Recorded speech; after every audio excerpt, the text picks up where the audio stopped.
নিয়ে তুমি এখানে থাকো না। সে বলেছে আমার তো কোনো বড় বাচ্চা নাই, আমার পরিবারে তাইলে কি কোনো শহীদ হবে না?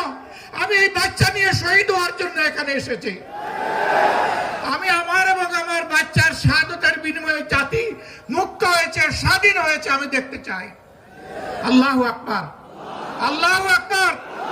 আল্লাহ যে জাতির মধ্যে এই ধরনের মা সৃষ্টি করেছে, আমরা দোয়া করি আল্লাহ তাআলা সেই জাতির মায়েদের পেট থেকে সন্তান সৃষ্টি না করে আল্লাহ যেন যোদ্ধা সৃষ্টি করে দেন। মুক্ত স্বাধীন অধিকারের জন্য এত রক্ত এত দফায় দিয়েছে কিনা আমি জানি না। আল্লাহ তাআলার দরবারে দোয়া করি আল্লাহ তাআলা এই জাতির লড়াকু এই সৈনিকদের সমস্ত ত্যাগকে কবুল করুন।